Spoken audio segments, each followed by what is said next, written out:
وبرکاتہ نحمده ونصلي على رسوله الكريم اما بعد فقد قال الله تعالى في شان حبيبه ان الله وملائكته يصلون على النبي يا ايها الذين آمنوا صلوا عليه وسلموا تسليما اللهم صل على سيدنا وشفيعنا وحبيبنا ومولانا محمد بعدد كل داء ودواء وبعدد كل علة وشفاء رب اشرح لي صدري ويسر لي أمري واحلل عقدة من لساني يفقهوا قولي واجعل لي وزيرا من أهلي ربنا زدنا علما نافعا وحكمة تامة اللهم افتح لنا أبواب الخير والسعادة والبركة واليمنة اللهم أرنا الحق حقا وارزقنا اتباعه وأرنا الباطل باطلا وارزقنا اجتنابه برحمتك يا أرحم الراحمين والحمد لله رب العالمين۔ بزرگان محترم، عزیزان گرامی قدر، عزیز دوستو، صاحبو، ہمارے پیغمبر سیدنا محمد عربی صلی اللہ علیہ وسلم اس دنیا میں تشریف لے آئے تو عیسوی تاریخ کے اعتبار سے 22 اپریل 570 پر 1 عیسوی اور پیر کا دن تھا اور ربیع الاول کی 12ویں تاریخ تھی۔ یہ سال عربوں کے پاس جس میں حضور کی ولادت ہوئی، پیدائش ہوئی، عام الفیل کے نام سے یاد کیا جاتا۔ فیل کے معنی ہیں ہاتھی، ہاتھیوں کا سال۔ یہ اس سال کو عام الفیل کہنے کی وجہ یہ رہی کہ حضور اکرم صلی اللہ علیہ وسلم کی پیدائش کے لیے ابھی 2 ماہ باقی تھے، 60 دن تھے۔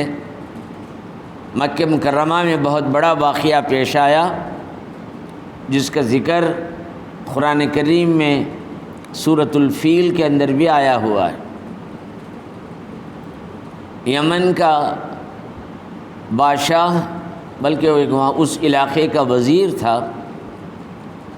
اس نے یہ دل میں ایک ارادہ کیا کہ سارے لوگ مکہ مکرمہ جا رہے ہیں، بیت اللہ کو طواف کر رہے ہیں، سال میں ایک مرتبہ ایک میلہ، ایک جشن ہوتا ہے، چاروں طرف سے سارے قبیلے کے لوگ پہنچتے ہیں، یہ مرکزی حیثیت بیت اللہ کی وجہ سے ہے۔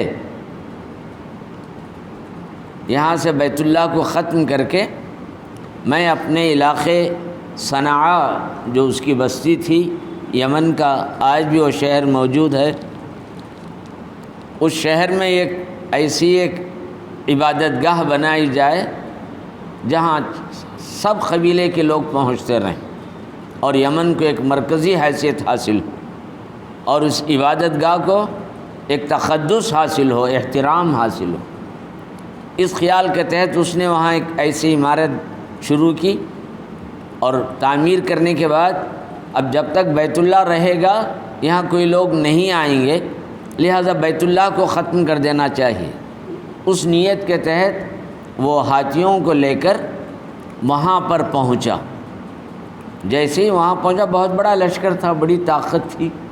اس وقت رسول اکرم صلی اللہ علیہ وسلم کے دادا حضرت عبد المطلب موجود تھے، وہی بیت اللہ کی متولی، زمزم پانی کا جو کنواں ہے اس کنویں کی نگرانی اور جتنے بھی حج کے اعمال ہیں، حج کے ایام ہیں، حج میں جو کچھ کام ہوتے ہیں، ان تمام کی ذمہ داری حضرت عبد المطلب اور ان کے خاندان کے لوگوں کو رہی۔ وہی اس کے متولی رہے، طواف کرنا ہو، حج کرنا ہو یا عمرہ کرنا ہو یا زمزم کا پانی استعمال کرنا ہو یا بیت اللہ کے اندر داخل ہونا ہو، جتنے بھی اعمال ہیں، جتنے بھی کام ہیں، سب ان کی مرضی، ان کی اجازت پر تھے۔ گویا حضرت عبد المطلب قبیلہ قریش کے سردار تھے، اور قریش کا قبیلہ تمام قبیلوں کا سردار تھا، اس لحاظ سے ان کی بڑی عظمت، بڑا مقام اور مرتبہ تھا۔ جب ابرہہ کا لشکر آ پہنچا تو حضرت عبد المطلب نے سارے لوگوں سے کہا کہ ابرہہ کا مقابلہ کرنے کی ہمارے پاس طاقت نہیں ہے، بہتر ہے سب پہاڑیوں پر چڑھ جائیں تاکہ اپنی حفاظت ہو سکے، اپنے گھروں کو بند کر لیں، چیزوں کی حفاظت کر لیں۔ یہ کہہ کر سب کو اپنے پہاڑیوں پر چڑھا دیا۔ ابرہہ قریب آیا، بیت اللہ کے قریب، محصر ایک وادی کا نام ہے، آج بھی ہے، اس مقام پر وہ پڑاؤ ڈالا۔ چنانچہ ایک کام یہ ہوا کہ اس کے کچھ سپاہی حضرت عبد المطلب کے جو اونٹ تھے، کئی اونٹ تھے، ان اونٹوں کو ہانک کر پکڑ کر لے کر چلا گیا۔ حضرت عبد المطلب کو معلوم ہوا کہ ان کے اونٹ اس نے پکڑ لیے ہیں، تو فوراً آپ نے اس کے لشکر میں، جہاں یہ خیمے میں موجود تھا ابرہہ، یہ خود وہاں پہنچ گئے۔ اس کے ساتھیوں نے، اس کے وزیروں نے، اس کے محافظوں نے کہا کہ قریش کے سردار عبد المطلب آپ کے پاس ملنے آ رہے ہیں۔ تو اس نے کہا کہ ان کو اندر آنے دو، یقیناً اس معاملے میں بات چیت کرنے کے لیے آئے ہوں گے کہ کعبۃ اللہ کے اوپر چڑھائی نہ کریں، منت و سماجت کریں گا، کچھ بھی ہوگا گفتگو کریں گے، ان کو خیمے کے اندر بھیج دو۔ حضرت عبد المطلب اندر داخل ہوئے۔ حضرت عبد المطلب بڑے جاہ اور بڑی عظیم شخصیت، طویل قد و قامت، چہرے کے اندر روب، لوگ آپ سے بات آنکھ میں آنکھ ملا کر نہیں کر سکتے، اتنی عظمت آپ کے چہرے پر، آپ کی شخصیت میں تھی۔ جیسے ہی آپ اس کے خیمے میں داخل ہوئے، ابرہہ دیکھتے ہی ایک دم اٹھ کھڑا ہو گیا اور قریب بلا کر اپنے بازو وہاں بٹھا لیا۔ کہا کہ کیسے آنا ہوا ہے، کیا آپ کی درخواست ہے؟ تو کہا درخواست یہی ہے کہ تمہارے لوگوں نے میرے اونٹوں کو پکڑ لیا ہے، وہ اونٹ مجھے واپس کر دیں۔ ابرہہ کو بڑا تعجب ہوا، ایک چھوٹی سی چیز کے لیے آئے ہیں۔ حیرت کرتے ہوئے، تعجب کرتے ہوئے کہنے لگا کہ آپ کو معلوم ہے میں کس لیے آیا ہوں؟ کہا کہ ہاں مجھے اس کا یہ علم ہے، تم بیت اللہ کو ڈھانے کے لیے آئے ہو، ختم کرنے کے لیے آئے ہو، یہ اچھی طرح ہمیں معلوم ہو چکا ہے کہ آپ کو بیت اللہ کی فکر نہیں ہے، کہ آپ صرف جانوروں کو، اپنے اونٹوں کو پوچھنے کے لیے، واپس لینے کے لیے تشریف لے آئے ہیں۔ تو حضرت عبد المطلب نے فرمایا کہ وہ اللہ کا گھر ہے، اللہ اپنے گھر کی حفاظت کر لے گا۔ اونٹوں کا مالک میں ہوں، مجھے ان کی حفاظت کرنا میری ذمہ داری ہے، اور اس وقت ہمارے پاس اتنی طاقت نہیں کہ تمہارے یہ ہاتھیوں کا، تمہاری فوج کا، سب کا مقابلہ کیا جائے، اس لیے ہم اللہ سے یہی دعا کر رہے ہیں کہ اللہ اپنے گھر کی حفاظت فرمائے گا، اور یقین ہے اللہ تعالیٰ اپنے گھر کو بچا لے گا۔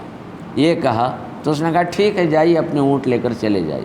چنانچہ آپ نکل کر چلے گئے، سب پہاڑیوں پر چلے گئے۔ چنانچہ اللہ تبارک و تعالیٰ نے ابابیل ایک پرندوں کو بھیجا، ان پرندوں کی چونچوں میں ایک ایک پتھر تھا، ایک ایک آدمی کے اوپر گر رہا تھا۔ جب فوج اور لشکر بیت اللہ کے قریب آ رہی تھی تو سارے کے سارے ہلاک ہو گئے، یہاں تک کہ ابرہہ بھی اسی لشکر کے اندر یہ ہو گیا۔ اسی لیے سورہ فیل کے اندر کہا گیا الم تر کیف فعل ربک باصحاب الفیل، کیا آپ لوگ اس بارے میں غور نہیں کرتے ہیں کہ تمہارے رب نے ہاتھیوں والوں کے ساتھ کیا معاملہ کیا؟ معاملہ کیا کیا؟ یہی کہ اللہ نے اپنے گھر کی کیسے حفاظت کی، من جوع و آمنہم من خوف۔ پھر آخر میں جو صورت ختم ہوتی ہے تو یہ ہے کہ ہم نے قریش کے لوگوں کو، مکے والوں کو بھوک سے بچا لیا اور ان کو خوف سے بھی محفوظ رکھا۔ ان کا جو ڈر تھا، جو دہشت تھی، جو گھبرائے ہوئے تھے، اس کیفیت کو بھی ہم نے اپنے فضل و کرم سے دور کیا اور انہیں امن عطا فرمایا۔ وآمنہم من خوف وارسل علیہم طیرا ابابیل ترمیہم بحجارۃ من سجیل، کنکریاں گرا رہی تھیں وہ ابابیل پرندے، فجعلہم کعصف معکول، یہ کہہ کر بات ہوئی۔ اس سورہ طیبہ کے اندر دو عظیم اللہ کی طرف سے بشارتیں ملی۔ پہلی بات یہ ہے کہ اللہ تبارک و تعالیٰ اپنے گھر کی کیسے حفاظت کیا، دشمنوں کو کیسے ختم کیا، اور وہاں کے لوگوں کو خوف سے بھی مطمئن کر دیا، اور ان کو بھوک سے بھی، تنگی سے بھی بچا لیا۔ بھوک اور تنگی کا معاملہ کیا ہے؟ یہ سال 571 عیسوی کا سال ایسا خطرناک تھا عربوں کے لیے، آس پاس کے تمام شہروں اور قبیلوں کے لیے۔ تاریخ میں اس کا نقشہ موجود ہے۔ میں وہی عربی عبارت آپ کے سامنے بتلا دوں تاکہ معلوم ہو جائے کہ اس وقت مکہ مکرمہ اور آس پاس کے شہروں کی کیا حالت ہے۔ یقیل لها سنۃ الفتح، یقال لها سنۃ الفتح والابتہاج۔ اس سال کو، جس سال حضور اکرم صلی اللہ علیہ وسلم کی ولادت مبارکہ ہوئی، اس سال کو خوشی کا سال، فرح کا سال، کیف و سرور کا سال یہ قرار دیا عربوں نے۔ فإن قریشا كانت قبل ذلك في جدب وضیق عظیم۔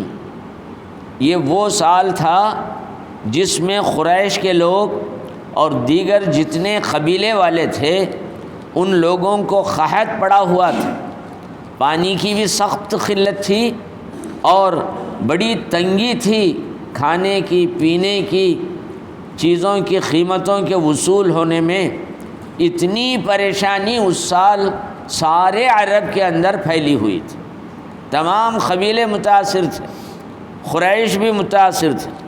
نبی اکرم صلی اللہ علیہ وسلم اس سال پیدا ہوئے جو قحط سالی کا سال تھا۔ لوگ کھانے کے لیے، دانے کے لیے، پانی کے لیے پریشان تھے، تو ایسی خشک سالی، پریشان حالی میں اللہ تبارک و تعالیٰ نے نبی اکرم صلی اللہ علیہ وسلم کو اس دنیا میں بھیجا۔ واقع فیل کے 60 دن کے بعد سرکار دو عالم صلی اللہ علیہ وسلم کی ولادت مبارکہ ہوئی۔ فَخْزَرَتِ الْأَرْضُ وَأَتَاهُمْ رَغَدْ مِنْ كُلِّ جَانِبٍ فِي تِلْكَ السَّنَةِ۔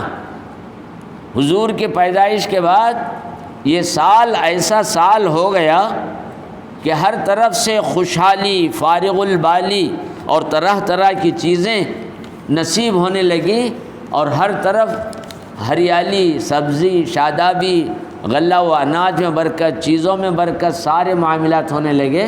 یہ نبی اکرم صلی اللہ علیہ وسلم کی ولادت مبارکہ کا سبب تھا، جو قحط سالی کا سال کہا جاتا تھا، ابرہا کی وجہ سے مصیبت کا سال کہا جاتا تھا۔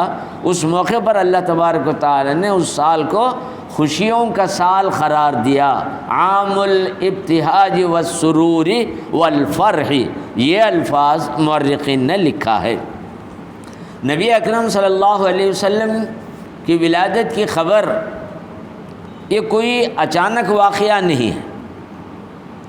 حضور کے آنے سے پہلے ہی سارے مذہبی کتابوں کے اندر، آسمانی کتابوں کے اندر، تمام پیغمبروں کے ذریعے سے اللہ تبارک و تعالیٰ نے یہ ساری چیزیں حضرت صلی اللہ علیہ وسلم کی علامتیں اور وہ ساری صورتیں کس وقت، کن حالات میں، کس کیفیت کے ساتھ رسول اکرم صلی اللہ علیہ وسلم دنیا میں تشریف لائیں گے، وہ ساری چیزیں موجود تھیں۔ حضرت موسیٰ نے تورات کے ذریعے اطلاع دے دی تھی۔ تورات میں آپ کا نام محمد بتلا دیا گیا۔ تمام یہودی علماء اس زمانے میں جتنے بھی تھے سب واقف تھے محمد نامی ایک پیغمبر آ رہے ہیں۔ حضرت مسیح ابن مریم علیہ السلام حضور سے تقریباً 570 سال پہلے، مسیحی تاریخ جو 571 570 پر ایک میں حضور آئے، تو گویا حضرت عیسیٰ کی ولادت پر 570 پر ایک سال ہوئے تھے۔ تو یہ مدت میں انجیل ان پر نازل ہوئی۔ حضرت عیسیٰ جب زمین پر تشریف لے آئے، نبوت ملی، تو اس موقع پر حضرت صلی اللہ علیہ وسلم کے نام مبارک کے ساتھ انہوں نے بھی بتلا دیا کہ میرے بعد ایک پیغمبر آنے والے ہیں جن کا نام احمد ہوگا۔ اس چیز کو قرآن نے بھی ذکر کیا، مبشرا من بعد اسمہ احمد، وَإِذْ قَالَ عِيسَى ابْنُ مَرْيَمَ يَا بَنِي إِسْرَائِيلَ إِنِّي رَسُولُ اللَّهِ إِلَيْكُمْ مُصَدِّقًا لِمَا بَيْنَ يَدَيَّ مِنَ التَّوْرَاةِ وَمُبَشِّرًا بِرَسُولٍ يَأْتِي مِن بَعْدِي اسْمُهُ احمد۔ سورہ صف کے اندر یہ لمبی آیت ہے، اس کی تفسیر آپ دیکھ لیں تو بہت ساری باتیں معلوم ہو جائیں گی۔ حضرت مسیح ابن مریم نے نام کے ساتھ بتلا دیا کہ احمد نامی ایک پیغمبر اس دنیا میں تشریف لا رہے ہیں۔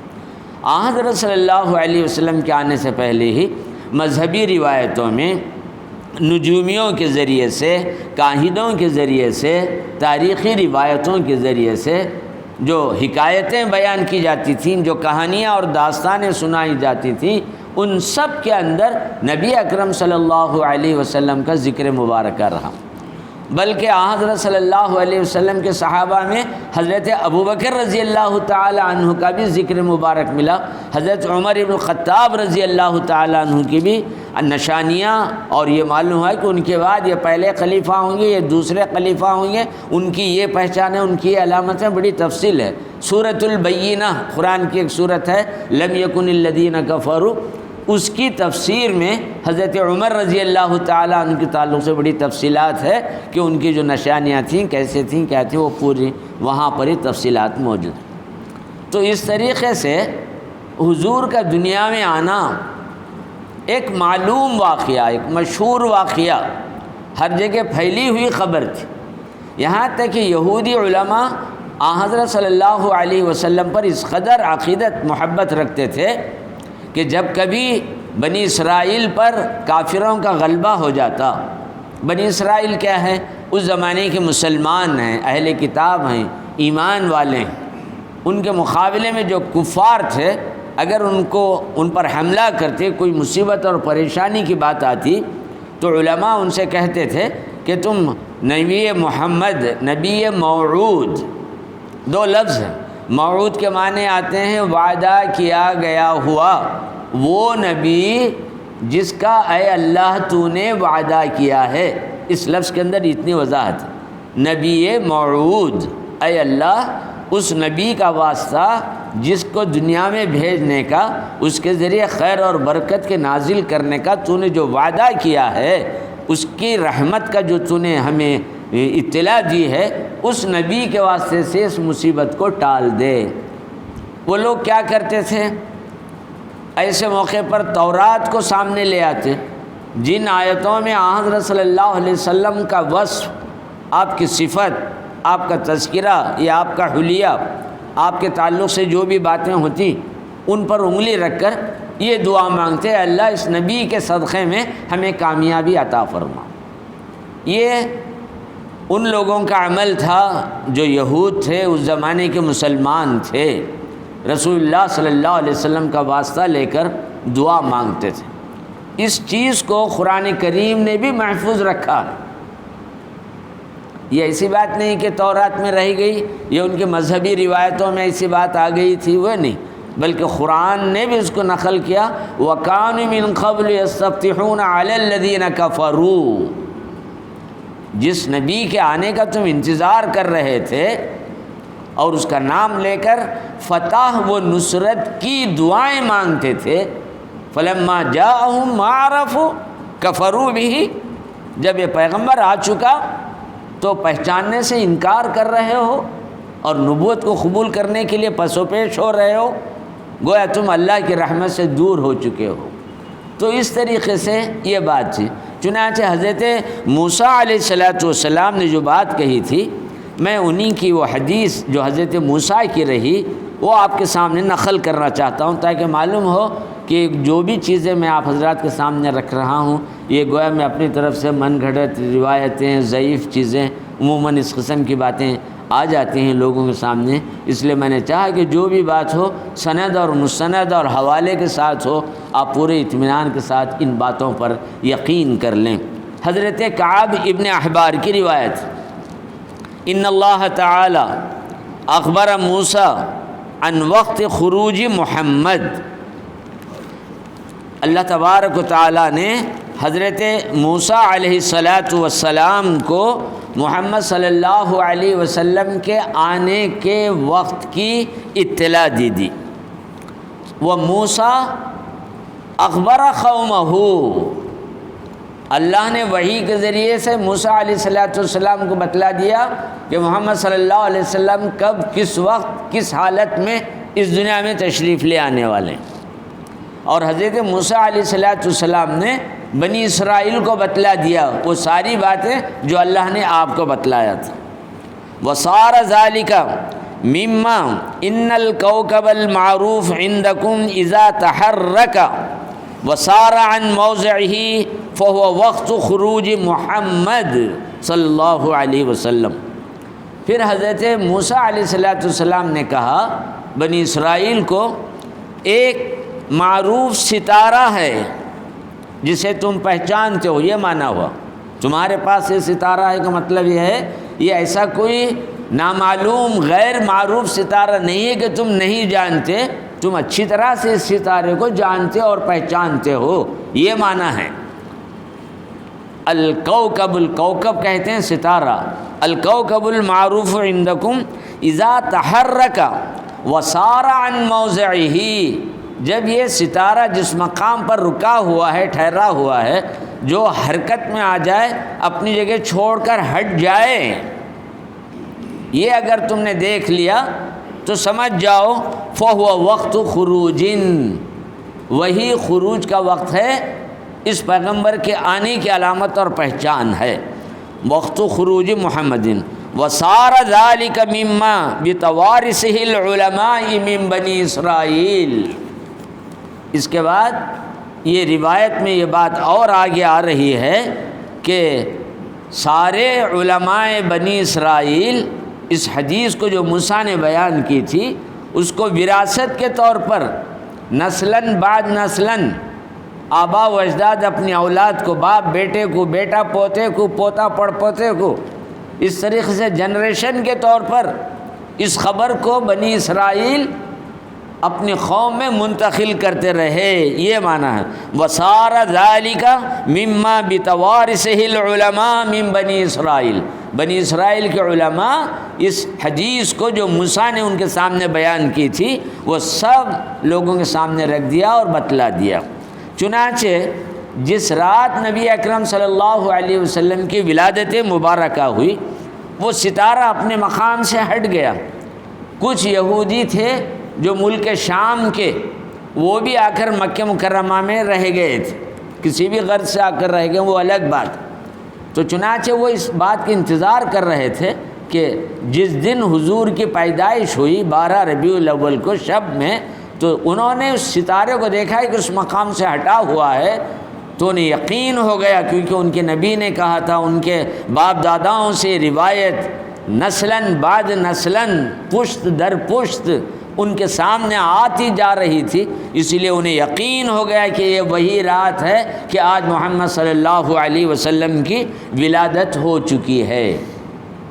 چنانچہ سیرت الحلبیہ کے اندر امام دہلان شافعی نے ان چیزوں کو پوری طریقے سے نقل کیا، سارے وہ واقعات اس وقت جو کچھ پیش آ رہے تھے وہ تمام چیزوں کو بیان کیا۔ جیسے ہی صبح ہوئی تو یہودی سب جگہ چاروں طرف گلیوں میں گھومنے لگے مکہ مکرمہ کے، ہر ایک سے پوچھتے گئے آج یہاں کسی کے گھر کوئی لڑکے کی ولادت ہوئی ہے؟ اس کسی مقام پر گئے تو معلوم نہیں ہوا کہ یہاں نہیں ہے، ادھر ادھر گھومتے گھومتے اس مقام پر آ چکے آخر جہاں نبی اکرم صلی اللہ علیہ وسلم کا گھر تھا اور وہ ساری چیزیں تھیں، وہاں انہیں خبر مل گئی کہ محمد صلی اللہ علیہ وسلم پیدا ہو چکے ہیں، اس گھر میں رسول اللہ صلی اللہ علیہ وسلم کی ولادت ہو چکی ہے۔ اس کے بعد جیسے ہی سرکار دو عالم صلی اللہ علیہ وسلم اس دنیا میں تشریف لے آئے، وہ بھی بڑا عجیب و غریب منظر تھا، سارے واقعات ہو رہے تھے۔ اسی رات کسریٰ کا محل جو نوشیروان کا آسمان سے باتیں کرنے والا وسیع و عریض جس کے 14 کنگورے تھے فوراً گر کر پڑ گئے، محل کے اندر شگاف پیدا ہوا۔ نہر ساوا ایک نہر ہے جو ہمیشہ بہتی رہتی تھی، اچانک خشک ہو گئی۔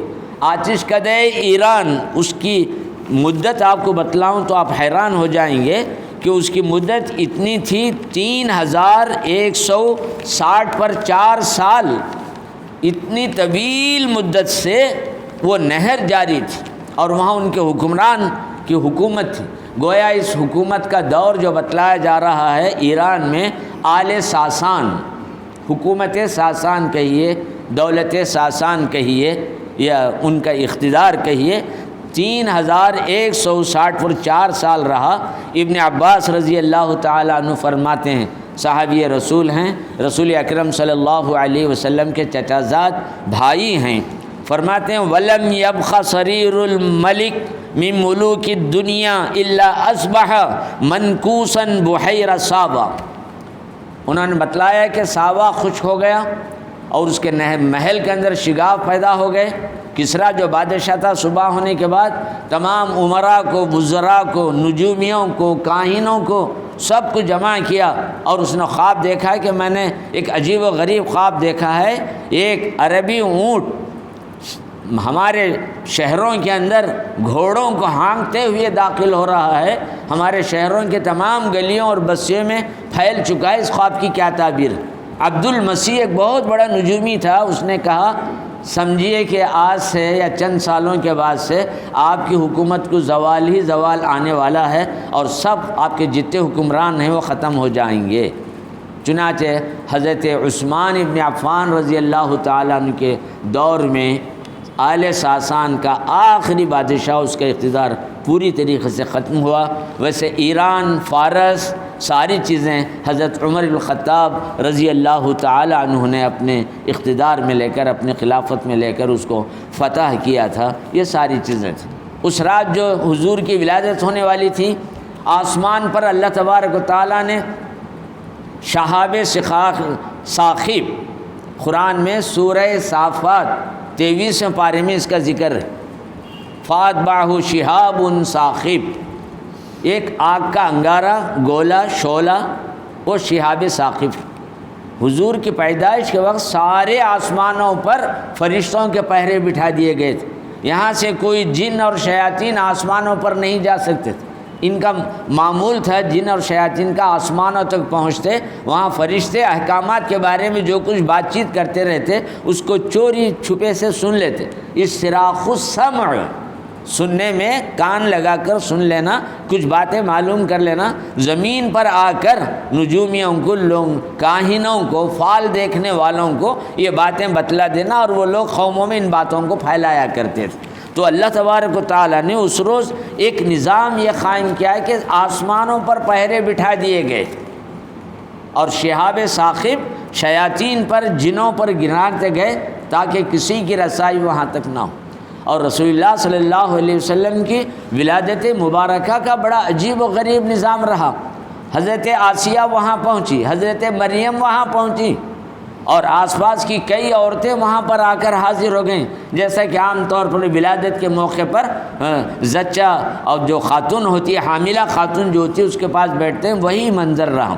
چنانچہ نبی اکرم صلی اللہ علیہ وسلم کی جیسے ہی ولادت ہوئی تو حضرت صلی اللہ علیہ وسلم سے سارا کمرہ چمک اٹھا، کچھ دیر کے لیے نبی اکرم صلی اللہ علیہ وسلم نظر ہی نہیں آ رہے تھے، ایسی کیفیت پیدا ہوئی۔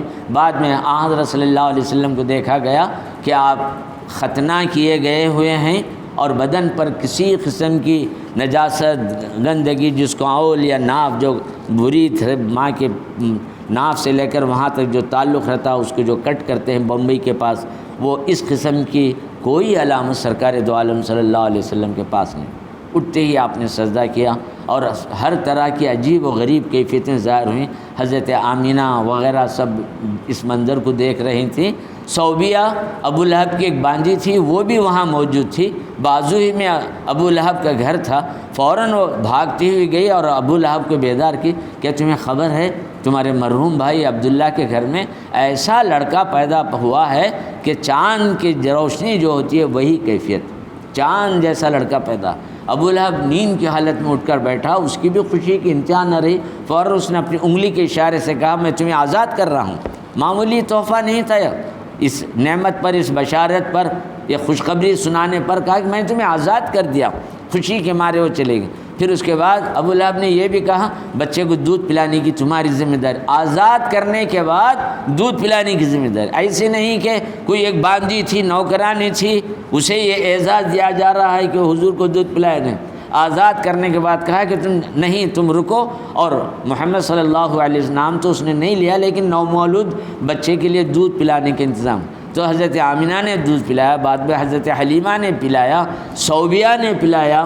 اس طریقے سے 4-5 خواتین ہیں جن کو یہ سعادت، یہ برکت ملی کہ وہ حضور کو انہوں نے دودھ پلایا۔ جیسے ہی حضور پیدا ہوئے، حضرت آمنہ نے حضرت عبد المطلب کو کہلا بھیجا۔ حضرت عبد المطلب گھر پر تھے، جیسے یہ خبر ملی فوراً انہوں نے گھر میں حاضری دی اور بچے کو، نومولود کو، رسول اللہ صلی اللہ علیہ وسلم کو اپنے ہاتھوں میں لیا اور کپڑے میں لپیٹ کر سیدھا بیت اللہ کی طرف چلے گئے۔ بیت اللہ کی چھاؤں میں رکھ کر وہاں انہوں نے سجدہ شکر ادا کیا۔ عبد المطلب موحد تھے، دین پر قائم تھے۔ ابرہہ کے واقعے میں بھی یہی جملہ کہا، بیت اللہ اللہ کا گھر ہے، وہ اس کی حفاظت کرنا۔ معلوم ہوا اللہ کا عقیدہ وہاں تھا، کافر اور مشرک نہیں تھے۔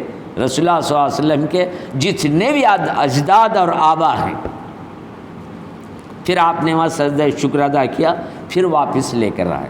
7 دن گزرنے کے بعد حضرت عبد المطلب نے تمام قبیلوں کے سرداروں کو، بڑی بڑی شخصیتوں کو بلا، بڑی عالیشان دعوت کی خوشی میں۔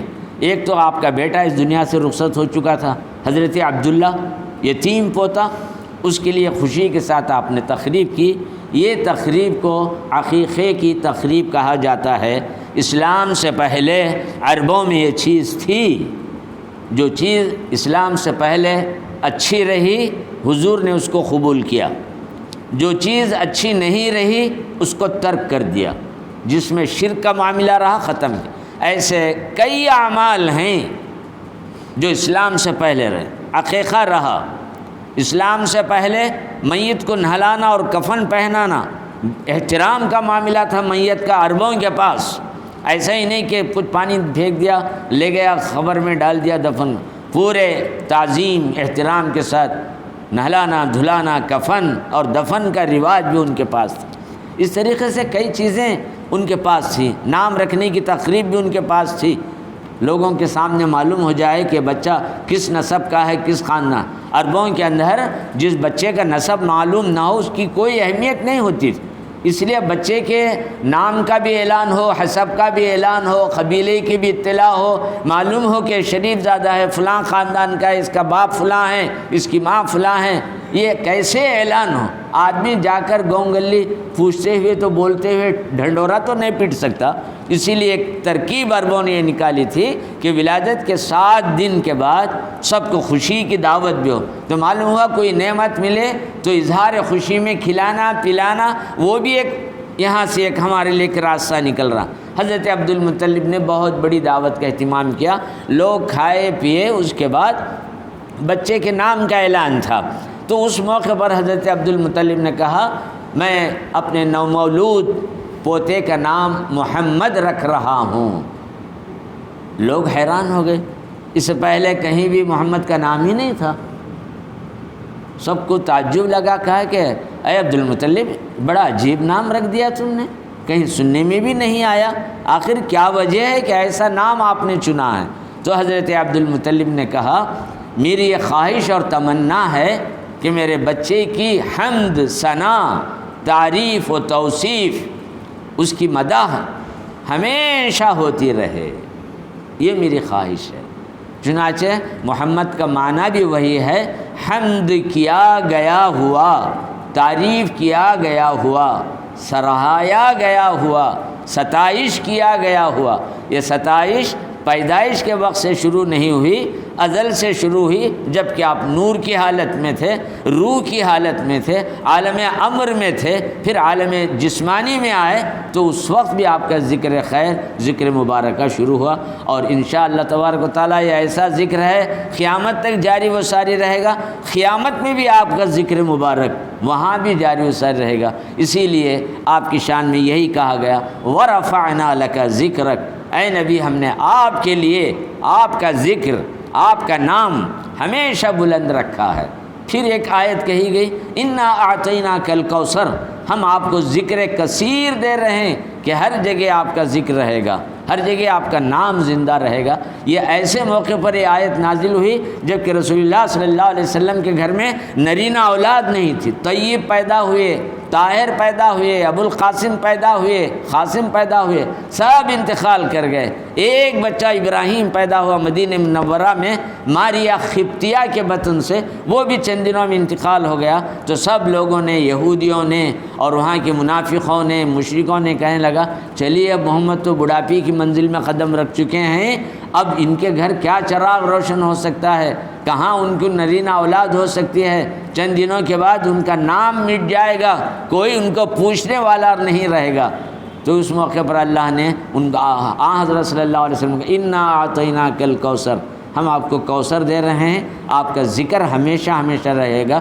ان شانئک هو الابتر، یہ دشمن جو آپ کو کہہ رہے ہیں کہ آپ منقطع النسل ہیں، ابتر ہیں۔ ابتر وہ آدمی جس کی نرینہ اولاد نہیں، وہ آدمی جس کا کوئی خاندان چلنے والا نہیں، وہ آدمی جس کا دنیا میں کوئی نام و نشان نہیں، کسی کے زبان پر اس کا نام نہ آئے، اس کو ابتر کہا جاتا ہے۔ تو وہی لفظ اللہ تبارک و تعالیٰ نے رسول اللہ صلی اللہ علیہ وسلم شان میں کہا ان شانئک هو الابتر، یقیناً آپ کے دشمن ہی ابتر ہیں، آپ یقیناً آپ کا ذکر کثیر ہر طریقے سے جاری۔